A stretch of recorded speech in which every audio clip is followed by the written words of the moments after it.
Hello. Hi. Welcome to Birth and Baby Talk, everyone. I'm Leanne Palmerston, and my beautiful co-host. Hi, I'm Meghan from Family Doulas of Ottawa. And I haven't been here in forever. No, welcome back. Yeah. So today we are talking about setting the stage for really great sleep. Yes. So Meghan, why don't you tell us all about that? Yeah. So, I mean, as any parent will know, or people who know new parents, anybody who works with new parents, sleep is the number one conversation topic of choice. It is. Everyone wants to talk about it. Everyone wants to know about it. I mean, how many times as a new parent have you been asked, like, how is the baby sleeping? Right. So it's just this whole kind of world that goes around the conversation of sleep. Second not only to like feeding. Like, it's what we talk about the absolute most. And there's a really good reason we talk about it, because sleep deprivation for a new parent is really real. It's very serious. And there's lots of chatter about what's normal, what's good, what's bad, all that kind of stuff. So we're going to talk a little bit about just newborn sleep to kind of set the stage. And then we're going to talk about setting up good sleep habits. So I want to preface this conversation by saying no newborn, no matter what your mom tells you, your grandmother, your friend, your sister, your coworker, no baby comes home from the hospital and sleeps through the night. It's not safe. It's not possible. It just does not happen. So never, ever feel like you are the only one struggling with getting enough sleep. I will also say that I always tell my clients, don't worry, they will eventually sleep through the night. Leanne was just telling me that her son turned 18. I'm sure he sleeps through the night. But I will also say that it is still normal for children. Like, my daughter has always been a really rough sleeper she's 11 now, but up until she was about 8, there were periods of her life where she was still crawling into bed with us. So these things are all normal. So I wanted to start with that, because everyone has an opinion on sleep. Everyone has a thing. So exactly. And I am 50 and I wake up multiple times a night, and I have my entire life. I wake up to pee. I wake up to fluff my pillow. I wake up to kick a blanket off or to pull one back on. Yeah. I wake up to have a drink of water. So, and that is, it's not everyone sleeps like without any awareness at night whatsoever, all the way through the night. Absolutely. And I mean, that's a really good thing to mention, because lots of people are really solid sleepers, but it is, and also as adults, we know how to put ourselves back to sleep. And that's the big difference. Yeah. And whoever said I slept like a baby has never had a baby. And that's a bunch of crap. No. So whenever anyone says I slept like a baby, I think, oh, did you wake up 12 times last night and eat every single time and go to the bathroom every single time? That's how babies sleep. Yeah. So when your baby comes home, and the other thing is that, I don't know why this always surprises me too. If I've had like a chunk of time where I haven't worked with a new family, like for postpartum, if I've just been doing birth or whatever, I'm like, oh yeah, newborns sleep a lot. I kind of forgot that. Newborns sleep a lot. They don't necessarily sleep when you want them to sleep, and they don't sleep for huge chunks of time. And I mean, these are statistics that are kind of like, everyone has like 1 or 2 hours that are kind of off, but usually between 0 to 6 weeks, we're looking at about 16 to 18 hours over a 24-hour period of time. Again, very short sleep cycles. Sometimes it's 30 minutes, sometimes it's an hour. Like, it's very kind of scattered. Like, there's nothing kind of solid about that. Yeah. 6 weeks to 3 months, you're looking at about 11 to 15, and then it kind of starts to go down a little bit. So the first thing we want to talk about is kind of what that looks like. So newborn babies, they need a lot of sleep. They wake up frequently. This is really important. I mean, just from a safety point of view, that they would wake up frequently, but also they need to eat. So every 2 to 3 hours, this baby, whether they're breastfed or formula fed or a combination of both, they will need to eat. Also, when new babies come home from the hospital, if there was a significant weight loss in the hospital, or if there was a concern about weight gain, you're often, or a preemie, you're waking those babies up anyway. There's nothing sadder than waking up a sleeping baby, but often you have to do that in order for the baby to get some food in them. So there's always going to be waking up. The other thing is that babies often wake up too because they can't, like we were just saying, they can't put themselves back to sleep. So the way they kind of transition in their sleep cycles from like REM to non-REM sleep, we do that as adults probably multiple times a night. I mean, I don't know a lot about adult sleep, but we just automatically put ourselves back to sleep. We don't remember it in the morning and life goes on. But with babies, they actually don't know how to do that. So they wake themselves up and they need someone to come and kind of help them get back to sleep. And it's not even exactly like they don't know how to, because I mean, we've all seen babies just suddenly fall asleep, right? Sure, yeah. They can be sitting in a bouncy chair while you're watching the evening news, and then they just nod off. Or even when they're older, you could be feeding them food and they'll fall asleep in the middle of the night. So it's not so much that they don't even know how to put themselves to sleep. I mean, they don't know how to decide, I'm just going to be tired. Yeah. But it's like when they wake up, they don't have any object permanence. So they think that because there's not a warm body next to them, that they are in danger. Like, I think that fact is something that we just never talk about. Like, literally every time your baby like opens up their eyes and opens up their ears and is like, no one is near me, their body goes into panic mode, which is why they start to cry very, very loudly. Yeah. And that's really, because that kind of it almost goes back to kind of like back in the day, right? Like when we were it was just about survival. You're absolutely right. You wake up and you're alone in like a cold, dark room, right? You're going to panic a little bit for sure. It's like, you're right. It's absolutely like a safety thing for sure. They're also really kind of restless, noisy sleepers. So yeah, for sure. If you've ever been holding a newborn baby, there are times where they're like totally conked out, mouth open, like cheeks all chubby, and just like you could do anything and they won't wake up. But a lot of times, if they're in their bassinet or their crib or wherever they're sleeping, they'll be like, and they kind of make these noises, and it's okay to just leave them while they make these noises.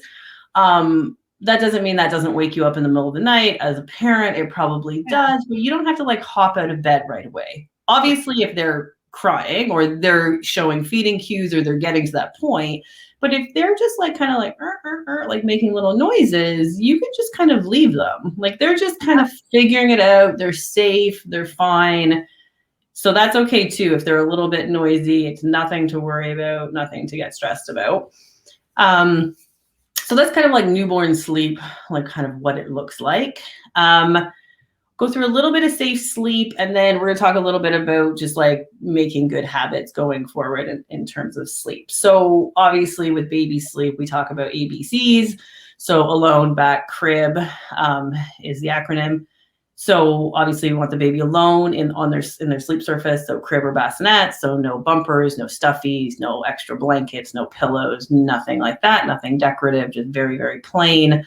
We always put babies to sleep on their back now. Obviously it's changed through the generations. And then we always want them to be in a really safe, solid sleep surface. So a nice firm bassinet mattress or crib mattress or whatever. So that's kind of how we want babies to sleep. Co-sleeping is where the bassinet or the crib is in the bedroom with you, which a lot of people choose to do for the first 3 months of life. That doesn't mean you can't have the sleeping space somewhere else, but traditionally that's where we like to have babies. It's safe. We can hear them. We can, react to their waking and feeding cues and all that kind of stuff. Swaddlers are great. So if you want to swaddle your newborn, they love that. They've been in utero for a really long time, all squishy. It makes them feel safe. Now you can get these really great, they're sleep sacks with the little arms that Velcro in. I love those mainly because everything's kind of loose on the bottom, but also it's just easier. If you're a labor and delivery nurse, you do that, it's like 3 seconds and you've got them all swaddled up and they're like perfect at that. A new parent in the middle of the night might just want to be able to go and like get the baby back to sleep really easy. We like the room to be a little bit cooler. We don't want it to be too warm. Babies will wake if they're too cold, but may not wake as easily when they're too warm. Mm-hmm. So we usually put babies, in a onesie with like a lightweight sleeper, and then in their little swaddle or sleep sack bag, or however you want to do it. Babies as well. I mean, I didn't do this, and some people are really into it. White noise. So if you have a white noise machine, you can put that in there, which is really nice. It kind of just takes out any outside banging noises. And then some bassinets are actually have a little vibrator in it. So it's like a tiny little vibration. I actually find those work really, really well, especially when the baby's not quite asleep and you put them down. You can put on the little vibration. It kind of lulls them to sleep. So some bassinets come with those already installed in them. And that's okay to use that as well. You can also put your baby in a baby carrier. So if it's in the daytime or even at night, I mean, lots of times at night, if you're exhausted and the baby just wants to be held, it's okay to put the baby in a baby wrap or a baby carrier and have the baby sleep on you like that. Also, it's not the end of the world. You're not a terrible parent if your baby falls asleep in the bouncy chair.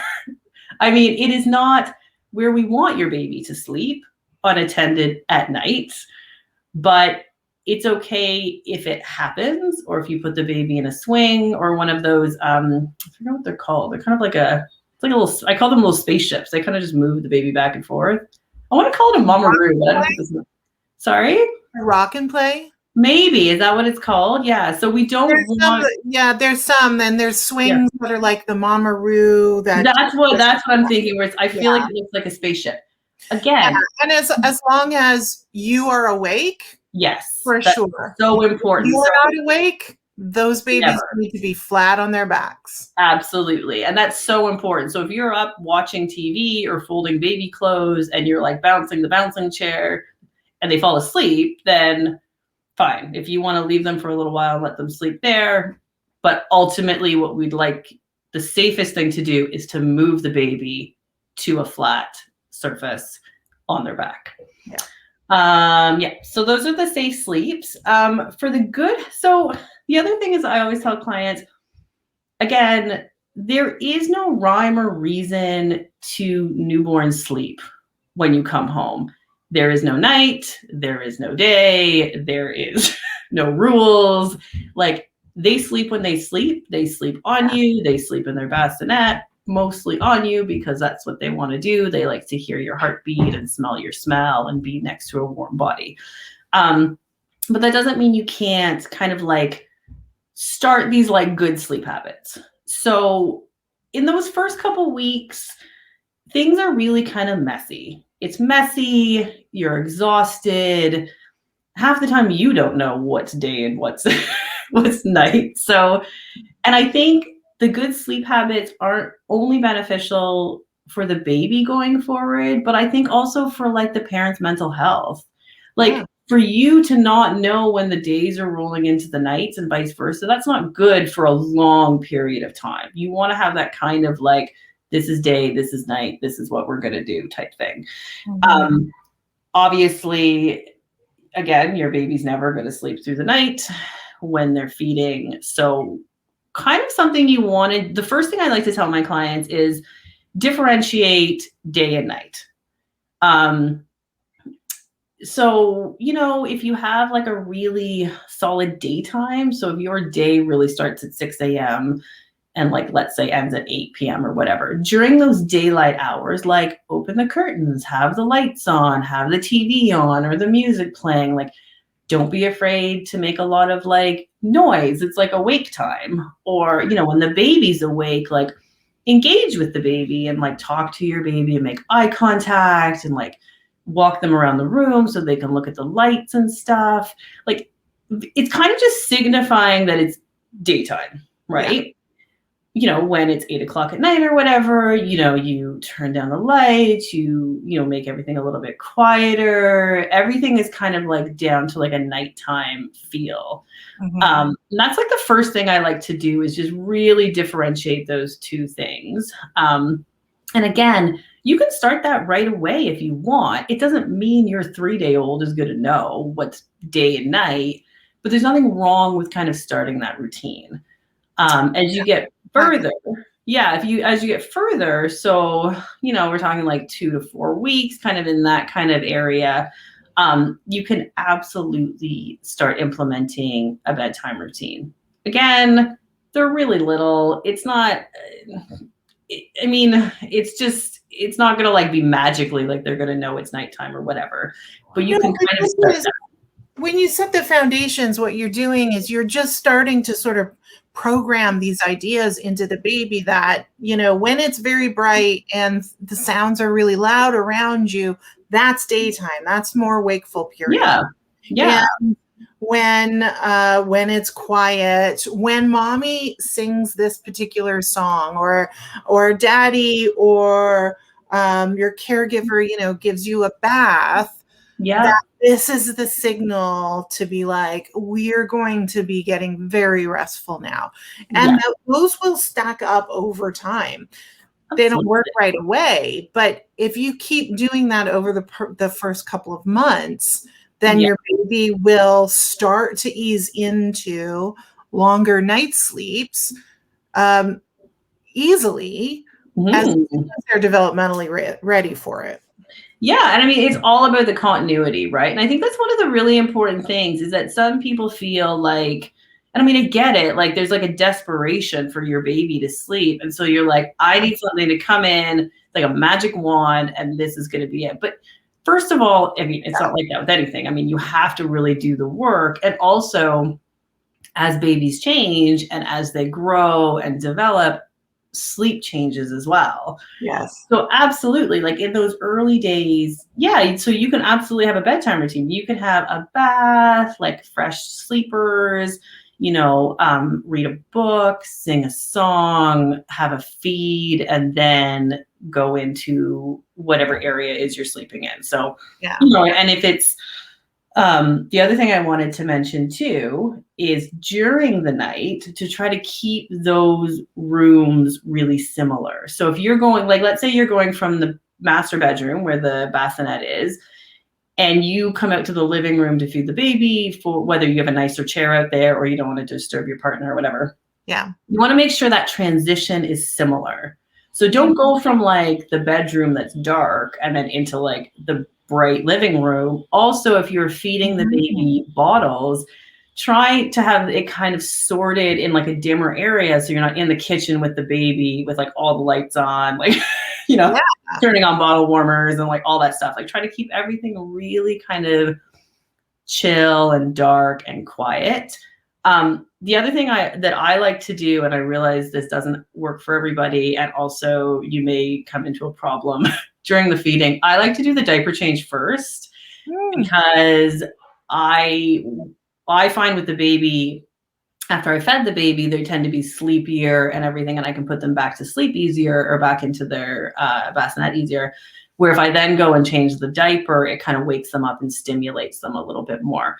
I do realize that this doesn't always work. I've had lots of times where I've changed the diaper and I think I'm good, and then they pooped in the middle of the feeding and then you're back to square one. But I personally like to change the diaper first.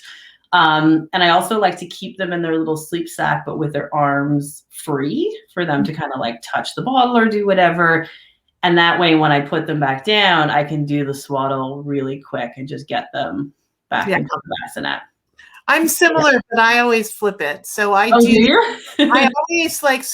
unswaddle a baby and feed them their bottle, because partly I'm almost always doing a paced bottle feeding, either like a very strict pace or like scenario, or I'm sort of cradling the baby but in a super upright position. So I want them to be able to have their hands out. I think that's just important for their own sense of balance and where they are in space. But then after, I always diaper a baby afterwards. I can manage to do all of this in near darkness though. So I'm very good at changing diapers and keeping like maintaining that really calm scenario, and then swaddle the baby back up and a little cuddle, and they're usually back to sleep right away, especially if you're very consistent. Like that's, I'm sure, as you found when you work with clients overnight and you're able to be with them from the newborn period to about 2 to 3 months, and you do that like a few nights a week minimum, you're doing the exact same thing. Those babies slip into sleep, like long periods of sleep when they're like 3-4 months old. They practically sleep train themselves. It's pretty awesome. It's true. It's true. And when you, like talking about a foundation, that's exactly what happens. It's a strict schedule. Babies like that. And I mean, regardless of how you, like you said, it doesn't matter how you do it. Like for me, I do the diapers after. For you, you did do the diapers before. But if you keep that consistency, and I've also worked with clients where obviously I do what they do. So if they say to me, I always change the diaper first, fine, because that's the consistency you want to take, and you obviously want to like respect their wishes as well. But it's all about that kind of foundation base of creating these habits. And then also, which sounds really mean, but in the night when I'm doing that, I try not to, because some babies will just be really sleepy and have a sleepy feed, and it's all very dark and quiet and lovely. Occasionally something stimulates them and they kind of wake up, and I'm always like, okay, I was like, don't make eye contact, because like I don't want to stimulate them. I want to, we like shush them and like kind of lull them back into a sleep, but we really want to keep that indication that it's not playtime. Right. And that can be really challenging at like a 5 a.m. feeding, because you're right there and you're like, oh, you're like, oh, but 6 a.m. is really the time that the clients want their day to start. So that can be really challenging. And sometimes you have to work a little harder for that. But again, and I don't mind if the baby's awake and they're just awake, but we still keep it calm and dark and quiet. Right. And occasionally they'll go back to sleep. Sometimes they don't. It depends on what kind of night we've had. But it's all about really keeping that foundation of and creating those really good sleep habits from the beginning. Yeah. And they will change too, when the baby learns to roll over, when the baby's learning to crawl, when the baby's teething. It's all a real changing game.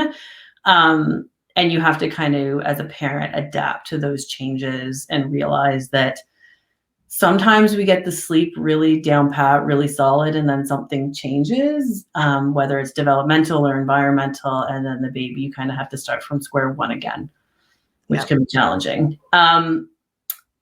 The other thing too with napping, I mean, this comes a little bit later with the older babies, but there is a real clear kind of natural occurrence in napping, I find. I don't know if you find this too, but I find like you can kind of almost see it happening when you're like, oh, the baby's up at 6 a.m. Definitely by 8 a.m. they're going to need a nap.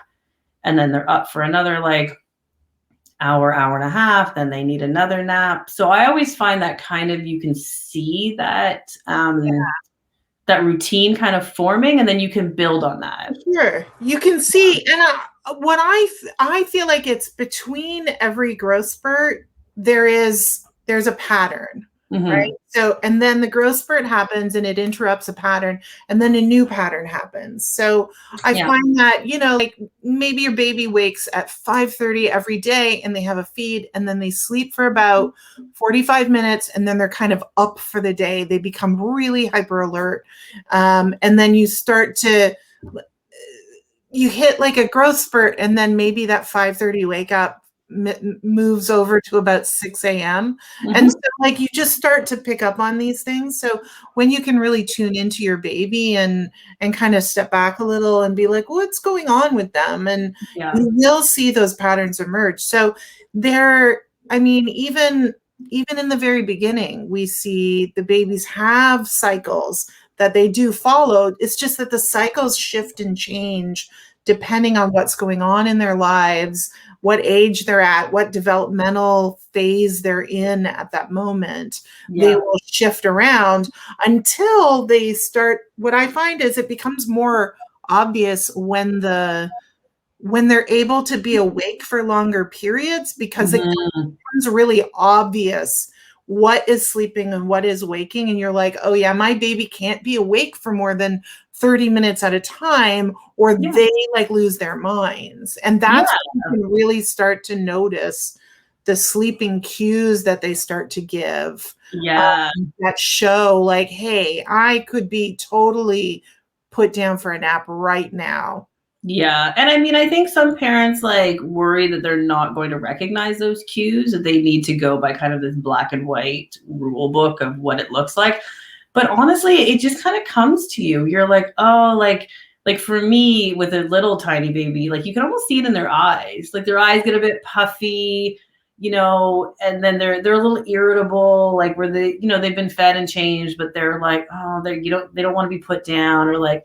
And then you kind of have to remember, you're like, oh, right, I think they've been awake for 45 minutes. They've been in the bouncy chair. They've looked out the window.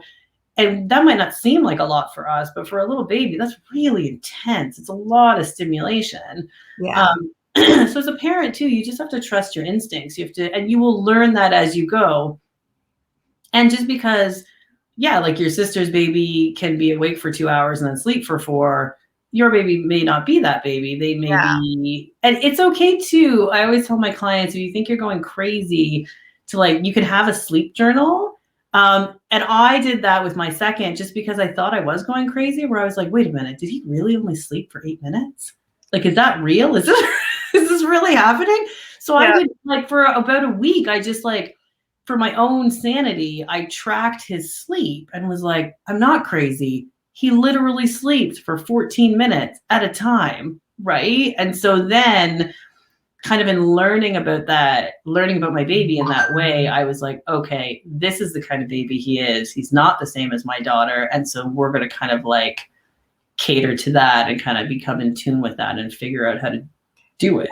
Right. There's a ton of variation of what's normal. And I really counsel folks against using those apps. There are a couple of really super popular ones out there. And I've had sleep clients come to me and say, well, like I'm putting my baby to sleep when the app is telling me they're supposed to be going to sleep. And I'm saying, well, if we just look at your baby is telling us, the following. And if we listen to your baby, then you might have the results that you're looking for. And lo and behold, the app did not fit what that particular baby's needs were, what their patterns were.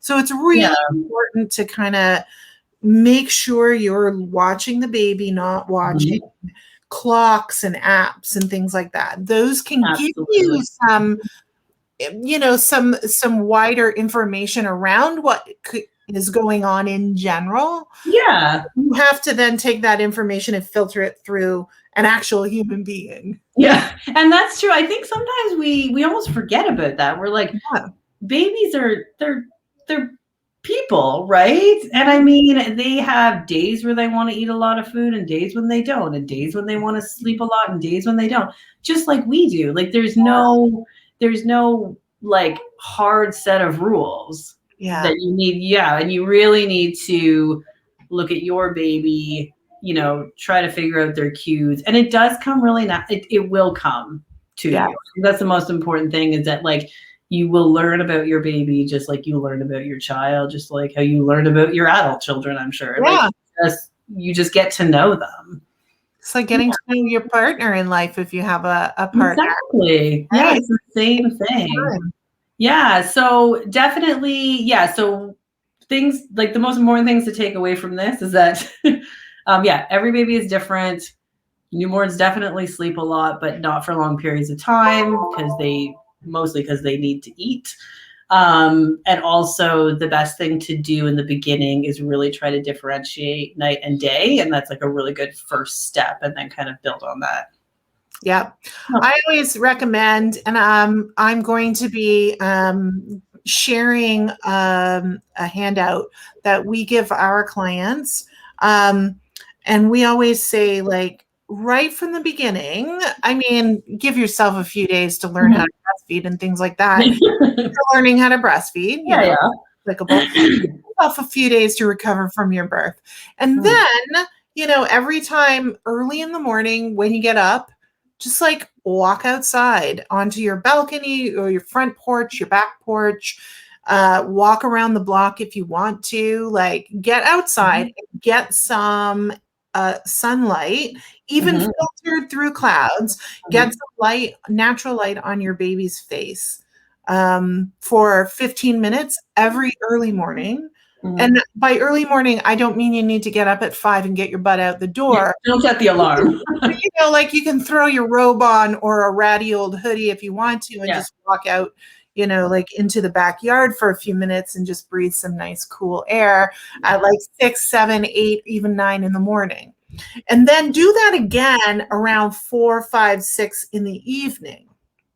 In the late afternoon, because one of the things that you'll be doing is you'll be signaling early in the morning, you'll be signaling with bright light that this is daytime, this is wake up time. Yeah. And it will help to perk the baby up a little bit. And then in the late afternoon, when the sunlight sort of shifts over into that really dark, golden, reddish tone light spectrum, that signals to babies that it's time to settle in for night.